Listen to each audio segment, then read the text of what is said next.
Hello दोस्तों, आपका स्वागत है अपने यूट्यूब चैनल पर। आज हम 23 दिसंबर को हुए सी टेट 2021 पेपर 1 के ईवीएस के फुल 30 क्वेश्चंस कंप्लीट करेंगे।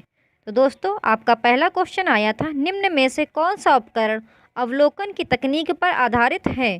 तो आपका फर्स्ट का ऑप्शन दूसरा सही हो जाएगा, पोर्टफोलियो। आपका सेकंड क्वेश्चन आया था, ईवीएस पढ़ाने का निम्न में से कौन सा उद्देश्य शिक्षा के सतत विकास में महत्व को दर्शाता है? तो आपका सेकंड का ऑप्शन फोर्थ सही हो जाएगा, समानता, न्याय, शांति तथा मानव के अधिकारों एवं मर्यादा के सम्मान के विषयों पर समालोचना करना। आपका थर्ड क्वेश्चन आया था, यह उत्तराखंड का एक स्थान है तथा यह एक महत्वपूर्ण पर्यटन स्थल है। यह अरण्य बाघ के संरक्षण से संबंधित है। इस जगह की पहचान कीजिए। तो आपका थर्ड का ऑप्शन फोर्थ सही हो जाएगा, कॉर्बेट पार्क। आपका फोर्थ क्वेश्चन आया था, झारखंड की प्रमुख फसल है। तो आपका फोर्थ का ऑप्शन थर्ड सही हो जाएगा, चावल। दोस्तों, अगर आपको ये वीडियोस अच्छे लगें, चैनल को सब्सक्राइब जरूर कीजिएगा। इस चैनल पर 2021 में हुए सभी शिफ्टों के सॉल्यूशंस मोस्ट प्रोबेबली प्रोवाइड कर दिए गए हैं। आप चैनल को विजिट कीजिए और प्लेलिस्ट को चेक कीजिए। आपको सी टेट पेपर 1 के सीडीपी के सभी शिफ्टों के सॉल्यूशंस, ईवीएस के सभी शिफ्टों के सॉल्यूशंस मिल जाएंगे और साथ ही साथ आपको सी टेट पेपर 2 के हिंदी सीडीपी के भी कुछ शिफ्टों के सॉल्यूशंस आपको प्रोवाइड कर दिए गए हैं। आप चैनल को विजिट कीजिए। आपका फिफ्थ क्वेश्चन आया था, उसे चुने जो दूसरों से अलग है। झील, पर्वत, तालाब, नदी, झरना। तो आपका फिफ्थ का ऑप्शन तीसरा सही हो जाएगा, पर्वत। आपका सिक्स्थ क्वेश्चन आया था, निम्नलिखित में से कौन दक्षिण अमेरिका से आने वाले व्यापारियों द्वारा हमारे देश में लाया गया था? तो आपका सिक्स्थ का ऑप्शन दूसरा सही हो जाएगा, टमाटर।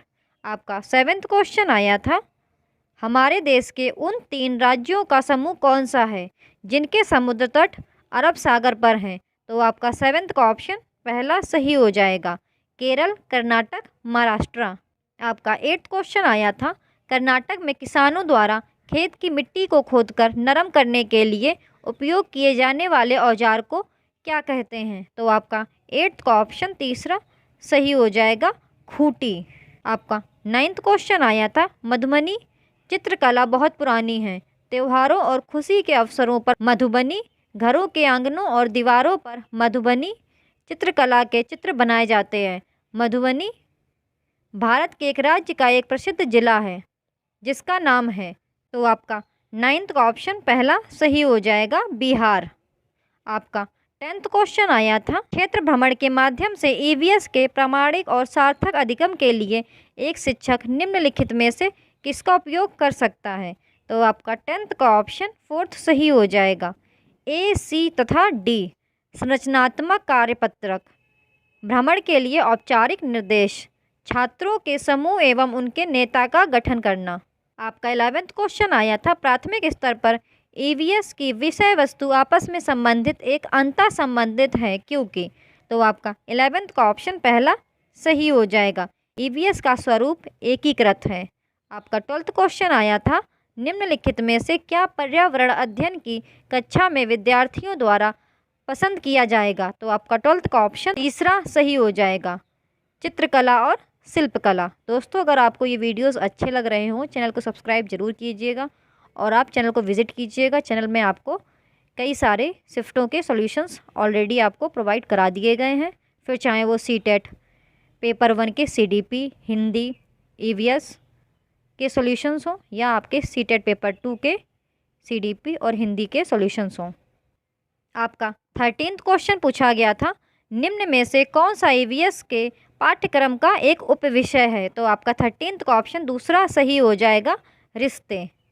आपका 14th क्वेश्चन आया था, निम्नलिखित में से कौन सी एक परिवहन के अन्य 4 विधाओं से भिन्न है? ट्रेन, बस, जहाज, तांगा, साइकिल, रिक्शा। तो आपका 14th का ऑप्शन पहला सही हो जाएगा, जहाज। आपका 15th क्वेश्चन आया था, उस वैज्ञानिक का नाम जिसने मटर के पौधे के साथ प्रयोग किए और अपने प्रेक्षणों के आधार पर यह निष्कर्ष निकाला, पौधों में कुछ लक्षण ऐसे होते हैं जो जोड़ों में पाए जाते हैं, जैसे लंबे अथवा बौने, पीले अथवा हरे, खुरदरे अथवा चिकने आदि हैं। तो आपका 15th का ऑप्शन दूसरा सही हो जाएगा। ये आपका 16th क्वेश्चन पूछा गया था। पर्यावरण अध्ययन की कक्षा में छात्रों को निम्नलिखित में से किसका अवसर मिलता है? तो आपका 16th का ऑप्शन तीसरा सही हो जाएगा प्रश्न पूछने का। आपका 17th क्वेश्चन पूछा गया था, निम्न में से कौन से क्रियाकलापों का सुझाव हमारे भोजन का उत्पादन कौन करता है? थीम खाद्य के प्रश्न को संबोधित करने के लिए उपयुक्त है। तो आपका 17th का ऑप्शन तीसरा सही हो जाएगा। ए, बी तथा सी। किसानों के वृत्तांतों को साझा करना, किसी खेत में जाना एवं अवलोकन करना, अंकुरण के लिए अनुकूल परिस्थितियों के लिए प्रयोग करना। आपका 19th क्वेश्चन पूछा गया था, निम्नलिखित में से क्या पर्यावरण अध्ययन की कक्षा में शिक्षक के लिए आसान है? तो आपका 19th का ऑप्शन दूसरा सही हो जाएगा, विद्यार्थियों को सूचना देना। आपका 20th क्वेश्चन आया था, रचनात्मक आकलन की तकनीक का चयन कीजिए। तो आपका 20th का ऑप्शन पहला सही हो जाएगा, सहपाठी आकलन। आपका 21st क्वेश्चन आया था, केंचुओं को किसानों का मित्र माना जाता है, इसके लिए निम्नलिखित में से उचित कारणों को चुनिए। तो आपका 21st का ऑप्शन दूसरा सही हो जाएगा, ए, बी और डी। केंचुए जिस खेत में रहते हैं वहाँ की मृदा में छेद बनाकर उसे पोली अर्थात नरम बनाते हैं। केंचुओं द्वारा बनाए गए छेदों से मृदा को हवा और पानी आसानी से प्राप्त हो जाते हैं। केंचुए मृत पत्तियों और पौधों को खाते हैं। केंचुओं के मल मृदा को अधिक उपजाऊ बनाते हैं। आपका 22nd क्वेश्चन आया था, एनसीईआरटी की ईवीएस पाठ्य पुस्तक में कक्षा 5 के अध्याय 21 के माध्यम से मेंडल की कहानी पिता की तरह बेटी देने का उद्देश्य निम्नलिखित में से क्या है? तो आपका 22nd का ऑप्शन पहला सही हो जाएगा, बी, सी और डी। हमारी व्यक्तिगत पहचान किस प्रकार परिवार से प्राप्त वंशानुगत गुणों से बनती है, इसको केंद्रित करना। वैज्ञानिक प्रयोगों की प्रक्रिया द्वारा विद्यार्थियों को प्रेरित करना। वैज्ञानिकों के सतत परिश्रम की विशेषता को केंद्रित करना। आपका 23rd क्वेश्चन पूछा गया था, विद्यार्थी किस प्रकार ईवीएस में सीख रहे हैं, इसका आकलन करने के लिए निम्न में से कौन सा सूचक उपयोग किया जा सकता है? तो आपका 23rd का ऑप्शन दूसरा सही हो जाएगा, विचार विमर्श। दोस्तों, अगर आपको ये वीडियोस अच्छे लगे चैनल को सब्सक्राइब जरूर कीजिएगा। इस चैनल पर आपको डेली वीडियोस मिलती रहेंगी।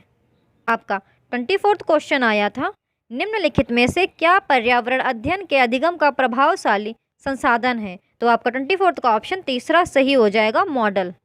आपका 25th क्वेश्चन आया था, मधुमक्खियों के बारे में नीचे दिए गए कथनों पर विचार कीजिए। तो आपका 25th का ऑप्शन दूसरा सही हो जाएगा, ए, बी और डी। प्रत्येक छत्ते में एक रानी मक्खी होती है जो अंडे देती है। एक छत्ते में केवल कुछ नर मक्खियाँ होती हैं। छत्ते में अधिकांश मक्खियाँ श्रमिक मक्खियाँ होती हैं। तो आपका ऑप्शन सेकंड सही हो जाएगा, ए, बी और डी।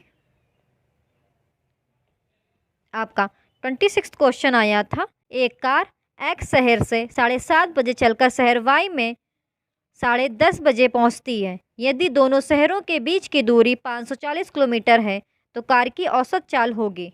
तो आपका 26 का ऑप्शन दूसरा सही हो जाएगा, 10 मीटर पर सेकेंड।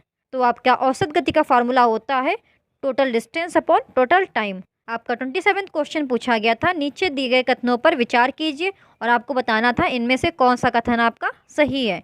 तो आपका 27 का जो ऑप्शन करेक्ट होगा वो आपका दूसरा होगा।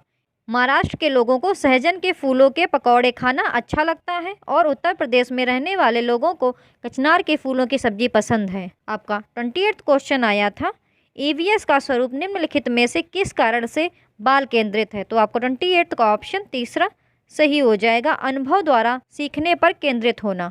आपका 29 क्वेश्चन आया था, हमारे देश के किस एक राज्य केंद्र शासित प्रदेश में खेती के लिए जंगल की भूमि सारे ग्रामवासियों की साझी होती है, अलग अलग परिवारों की नहीं होती है? तो आपको 29 का ऑप्शन फोर्थ सही हो जाएगा, मिजोरम। आपका 30th क्वेश्चन पूछा गया था, एनसीईआरटी का ईवीएस का अध्याय 23 पोचमपल्ली डैश पर आधारित है, इधर पे डैश पर आधारित है। तो आपका 30th का ऑप्शन पहला सही हो जाएगा, वास्तविक स्थानों। तो दोस्तों आज हम लोगों ने 23 दिसंबर को हुए CTET 2021 पेपर 1 के EVS के फुल 30 क्वेश्चंस कंप्लीट कर लिए हैं। दोस्तों अगर आपको ये वीडियोस अच्छे लगते हैं तो चैनल को सब्सक्राइब जरूर कीजिएगा और आप चैनल को विजिट कीजिए। आपको इस चैनल पर बहुत सारी शिफ्टों के सॉल्यूशंस ऑलरेडी प्रोवाइड करा दिए गए हैं, तो आप आराम से उन्हें देखिए और अपनी प्रिपरेशन को बूस्टअप कीजिए। Thank you for watching the videos.